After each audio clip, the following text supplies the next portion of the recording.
name is Richard Stone. I was a rifleman in the Company B of the 526th Armored Infantry Battalion, and we were ordered during the Battle of the Bulge.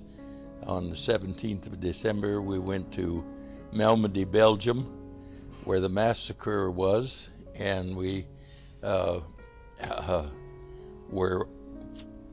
into the 1st SS Panzer division there, and by the grace of God and the 30th Division, they came in quickly to support us. They saved us because we couldn't have held off the Germans at that time. And we fought there, and later on the 3rd of January, they asked us, or they didn't ask, they told us to take a hill, Haverhill it was called, outside of Malmedy, and my first platoon was to take the hill, and the rest of the company was to come from the left through a little town called Hedemont, but they could never get through the town. My first platoon took the hill, but when the Germans counterattacked, we couldn't hold it, and they overwhelmed us, and the sergeant that we had that was left surrendered us, and there were 13 of us left, and 8 of us were wounded. And so then I was transported, myself and another buddy, Jimmy, but he was in bad shape and died in a German prison hospital. But I was quickly separated from the rest of my 13 that were captured because I had taken a bullet through the foot and was wounded, and the rest of them had only shrapnel wounds and so forth, and therefore weren't going to be transported.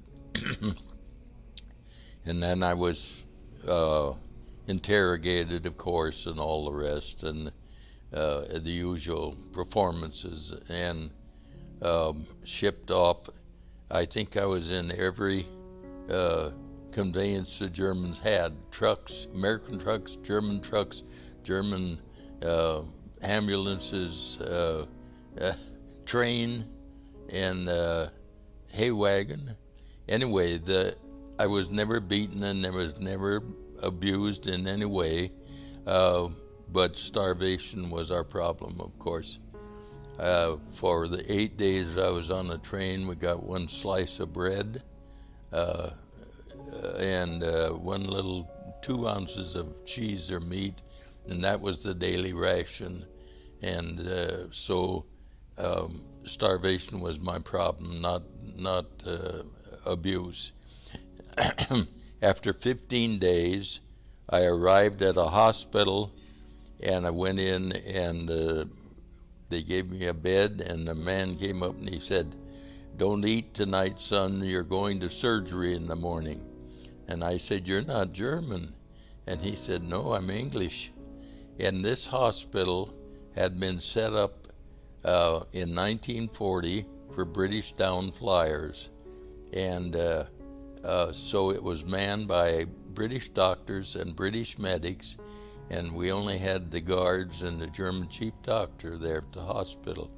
We never saw any of them, except they would come in and count us at night to be sure none of us had escaped, but we were all wounded.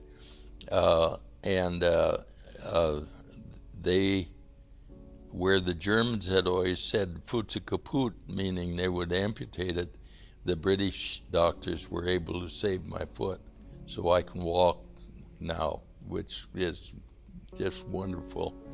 So the good Lord takes care of fools and drunks, and I wasn't drunk.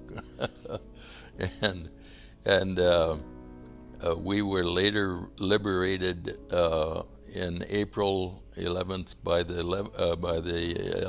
11th Armored Division, and so I was transferred back to Frankfurt Hospital, then to Swindon, England, and then to Walla Walla, Washington General Hospital, which was near my home.